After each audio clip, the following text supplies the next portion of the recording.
Hello, my name is Mary. Since I was a child, my biggest dream was to become a journalist or work in magazine publishing. I loved writing and keeping up with trends, so I decided to study journalism and media in college. After I graduated, I worked with several companies. They weren't very famous, but I was happy because I was living my dream. A few years after graduating, when I was around 31, I met my future husband, Jerry. Jerry came from a wealthy family that ran a successful business. This is important because Jerry's mother, Nicole, never approved of me. She often showed her dislike, thinking I wasn't a good match for her son and criticizing my career in journalism and my education in the field. At first, Nicole's negative attitude and harsh words were very hurtful. It's tough when someone constantly puts you down, but for some reason, Nicole thought it was okay to treat me like that. Thankfully, Jerry always defended me against his mother's cruel remarks. His father, Willie, also supported me, standing up for me whenever he saw Nicole's mean comments. Over time, I became more resilient to Nicole's jibes. Jerry even suggested that we should limit our interactions with her, but I didn't agree. Jerry worked in the family business with his father, and reducing contact with his mother might have made things awkward for Willie, who was genuinely kind. I didn't want to cause any strain in their family or make Jerry cut ties with his family. Through it all, we managed to stay strong. I learned the importance of patience and resilience, knowing that keeping family relationships often means dealing with tough emotions and situations. Handling Nicole became a regular part of my life because we only saw each other a couple of times a month. However, things changed a lot when her husband, Willie, had to travel overseas for work. Nicole didn't want to stay alone, so she moved in with Jerry and me until Willie came back. I had doubts about this arrangement, but believed family should come first. Living with Nicole was hard.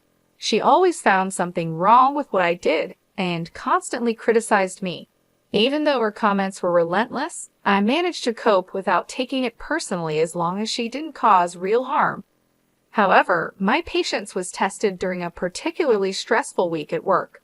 I was leading a major redesign of a section in our magazine, a project that was crucial for both the publication and my career. Success could lead to a promotion. Nicole didn't seem to understand the importance of this project and was indifferent to the pressure I was under. One evening, just before the big presentation, I was discussing my worries with Jerry, and Nicole overheard us. She came into the living room and interrupted with her opinions. As I shared my fears about failing in front of the company's top executives and potentially missing out on a promotion, Nicole bluntly dismissed my concerns. "Well, Mary, I overheard your conversation, and honestly, you probably don't have the skills for this. You'll likely do poorly tomorrow," she said, without being asked.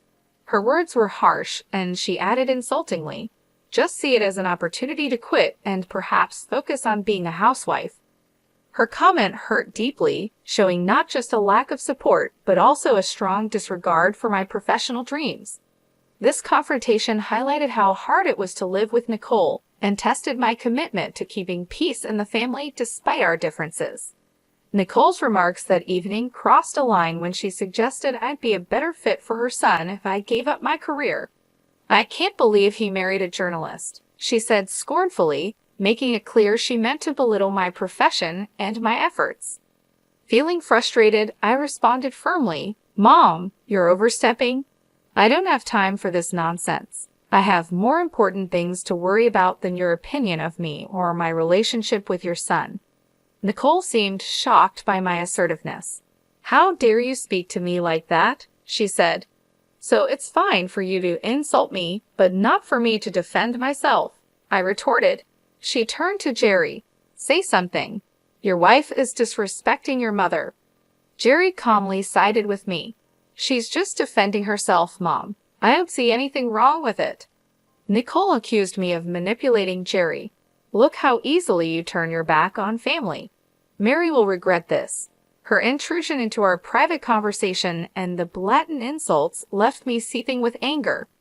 Jerry tried to apologize for his mother's behavior, but I stopped him. He wasn't to blame for her hurtful words. After the confrontation, we decided to end the night and go to bed. My mind was too preoccupied with the upcoming presentation to dwell on Nicole's threat. The next morning, I arrived at work early, ready to give my presentation. However, when I opened my laptop, I was met with a heart-stopping surprise. All the files on my desktop were missing, and my laptop appeared to have been reset. Panic set in as I quickly checked my email, hoping my earlier precautions would save me, but even my emails had been deleted, including the trash. Overwhelmed and on the verge of tears, I explained the situation to my boss. His reaction was far from understanding. He reprimanded me harshly before instructing me to forget the presentation altogether. The weight of the situation was crushing, and I struggled to hold back tears, feeling both betrayed and helpless. When I discovered that my boss had a backup presenter in case I faltered, it became painfully clear that my prospects for advancement at the company were bleak. Devastated by the turn of events, I rushed home, tears streaming down my face. Jerry was still at home, and upon seeing my distress, he decided to take the day off to support me. He embraced me as I wept, and once I had somewhat regained my composure, he gently inquired about what had happened. "What's wrong, honey? Didn't the presentation go well?" he asked, puzzled. "There was no presentation, at least not by me," I replied, my voice still trembling. "What do you mean? You put so much effort into it. You barely slept these past few days because you were working so hard," Jerry said, his concern deepening. I explained the heartbreaking situation. When I got to work, I opened my laptop only to find that everything had been deleted. "How did that happen?" he asked, bewildered. It was both embarrassing and humiliating to have to explain it to my boss, I said, feeling the weight of the situation. I admitted feeling the sting of the memory. "Didn't you back it up somewhere else?" "I did," I said. "I emailed it to myself, but my inbox and even the trash had been emptied." Frustration was clear in my voice. Jerry's face fell with sympathy. "I'm so sorry this happened. What did your boss say?" "He was furious and called me unprofessional and lazy. He had someone else ready to do the presentation," I replied, bitterness hard to hide. "But you still have your job, right?" Jerry tried to find a silver lining. "Yes, but I'm stuck. There's no room for me to advance or move up. I'm done here," I said, feeling defeated. "Don't worry, honey. You'll find a better job. I'll be here for you through it all. Just keep working here until you're ready to leave," he reassured me, his support unwavering. "Yeah, I'll give my notice now. I can't believe I worked so hard for this, and just when I was close, it all slipped away," I said, the realization sinking in. The incident left me deeply affected. I took pride in my work, and to have a project fall apart so disastrously was traumatic. Though I continued to work there for another week, my heart wasn't in it anymore. I submitted my resignation, counting down the days until I could leave. Throughout this ordeal, Nicole's reaction was oddly gleeful. She once saw me in tears and made snide remarks, gloating over my misfortune. Initially, her words fueled my anger, but eventually I realized that her satisfaction with my struggles only reflected her bitterness. As I thought about Nicole's behavior, I couldn't shake the suspicion that her delight might stem from the hope that I would finally quit my job and become a housewife. Or, perhaps more unsettlingly, that she had a hand in the ruin of my career. The thought that Nicole might have sabotaged my laptop haunted me, fueling a nagging intuition that she was involved in the disaster. Before approaching Jerry with such a serious accusation, I knew I needed concrete proof. Determined to catch Nicole if she was indeed sabotaging me, I devised a plan to monitor her actions discreetly. I purchased a hidden camera designed to look like a smoke detector and installed it on the office ceiling. I sensed the device with my phone, setting everything in place to capture any misdeed. The next part of my plan involved baiting Nicole into revealing her possible involvement. I made it a point to appear visibly stressed and anxious around the office, hoping to draw her attention. Jerry was still at work, unaware of the unfolding drama. As expected, Nicole took notice of my anxious pacing and couldn't resist inquiring. "What's wrong? Are you stressed about another project?" she prodded, taking a deep breath. I confided in her, playing into her curiosity. I've been given another chance to present my work, and it could lead to a raise, I said, masking my anxiety with a hint of hope. Oh, Nicole's interest was piqued, her tone laced with a mix of surprise and skepticism. Yes, and I'm nervous because this is my last chance to get things right. I have to do well, I continued, watching her reaction closely. Why aren't you telling Jerry? Is it because you're embarrassed about your job? No, it's not that. I just don't want to disappoint him again. Please, let's keep this between us, okay? I pleaded, trying to gauge her response. I'm not promising anything, but it'll be interesting to see what happens tomorrow, she replied, her words chilling. Why do you always want me to fail? I couldn't help but confront her.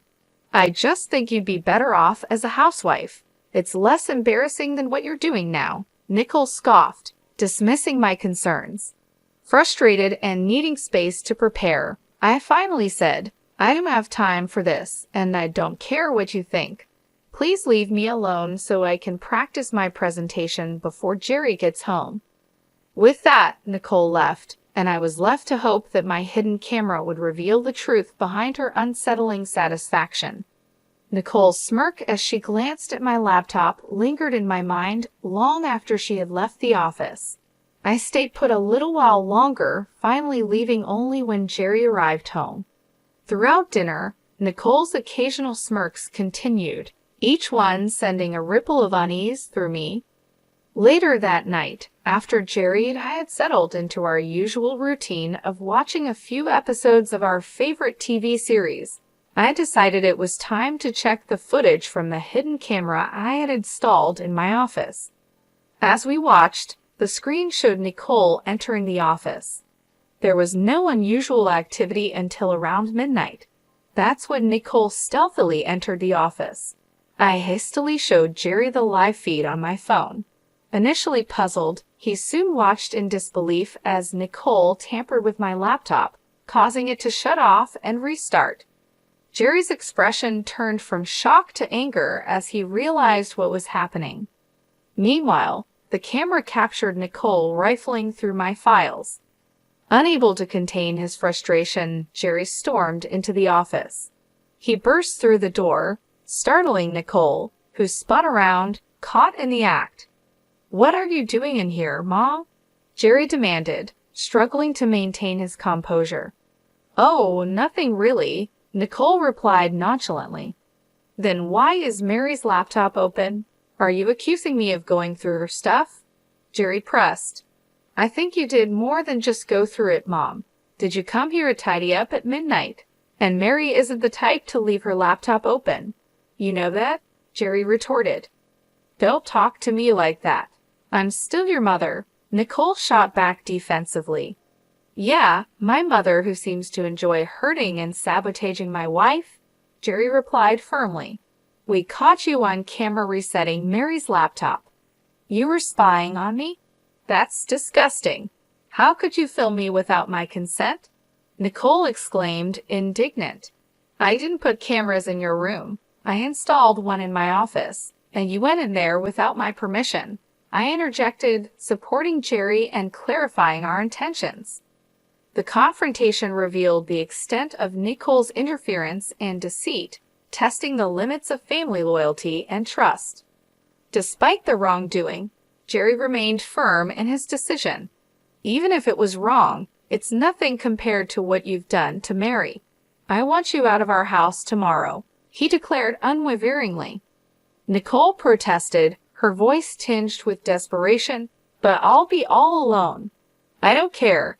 I don't want to talk to you," Jerry replied, his mind made up. The next morning, Nicole tried to delay her departure by busying herself with breakfast preparations and washing dishes. However, Jerry was resolute. As soon as she finished, he came downstairs with her bags packed and informed her that he had ordered her an Uber. Nicole pleaded tearfully to let her stay, showing rare vulnerability, but Jerry remained indifferent and retreated to our room.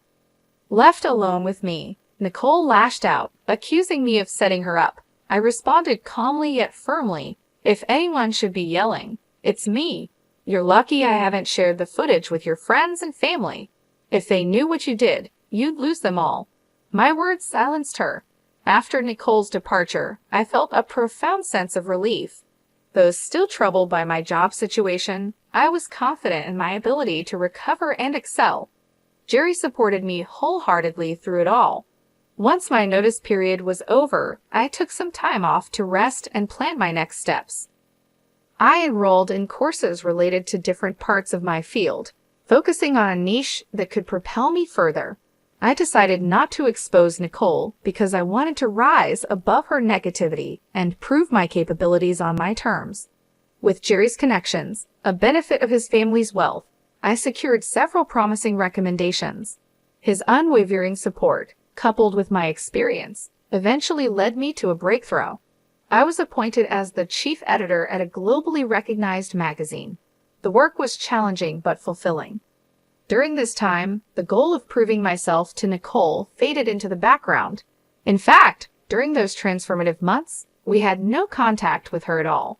My journey to becoming chief editor not only marked a professional triumph, but also a personal liberation from the need to validate my worth to someone who had doubted me.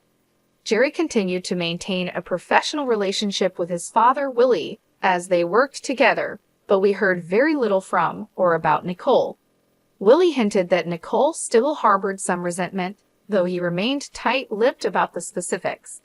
Despite this, I was relieved that Nicole seemed to take my warning to heart. However, I knew a confrontation was inevitable, especially when I learned that both Nicole and Willie were invited to a significant company event I was attending. The party was a grand affair, attracting numerous prominent figures. Jerry and I made sure to look our best, aware that we were now both influential figures in our own rights. Upon our arrival, Willie and Nicole noticed us and waved us over.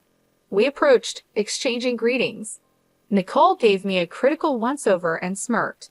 "Look at you, trying to fit in," she sneered.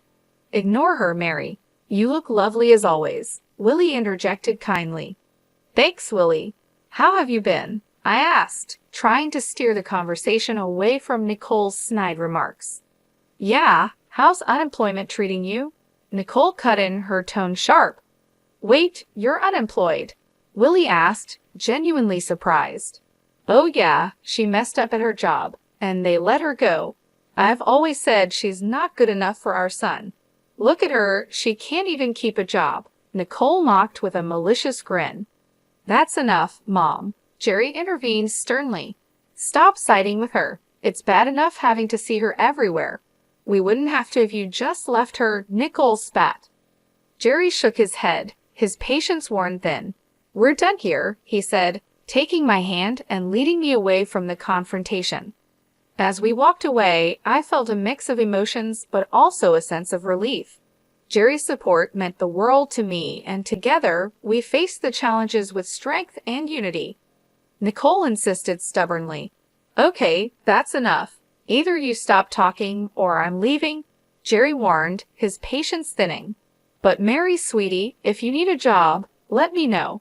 It would be great to work with you," Willie offered sincerely. "That's kind of you, Willie, but I can't accept the offer," I replied, appreciating his gesture but choosing to decline. "Of course not. I told you she's lazy and incompetent," Nicole muttered under her breath. Just then, my name was called out, and the room erupted in cheers. I turned towards the small stage where the CEO was gesturing for me to come up. Excusing myself, I left Willie and Nicole. Willie looked amused, and Nicole, for once, was at a loss for words. Nicole looked both confused and angry as the CEO began his speech, praising my contributions to the company and my innovative ideas for the magazine. The room filled with applause and cheers, and soon I was asked to give a speech. Gratefully, I acknowledged Jerry's unwavering support and my colleagues' collaborative efforts that had significantly shaped the magazine. I concluded by thanking an unnamed critic whose skepticism had unwittingly spurred me to excel. As I stepped off the stage, many congratulated me and curiously inquired about the critic, but I chose to keep that detail private. I rejoined Jerry, Willie, and Nicole at our table. Jerry embraced me warmly, his pride evident, while Willie also stood to congratulate me with a hug. Nicole, on the other hand, could only offer a cold glare.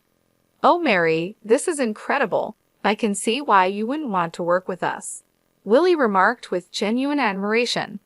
"Thanks, Willie. Although I'll admit, if you'd offered me the job about 9 months ago, I might have taken it," I responded, reflecting on the past. "You should have. At least then you'd be paid more," Nicole retorted sharply, her tone dripping with sarcasm. "Paid more?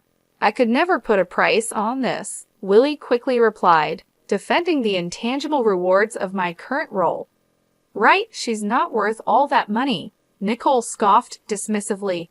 "No, I mean I couldn't match what she's earning right now," Willie corrected, hinting at my substantial earnings.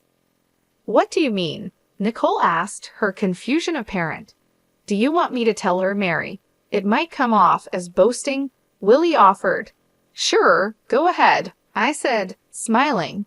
"Nicole, Mary's salary as chief editor is well above what we could have offered.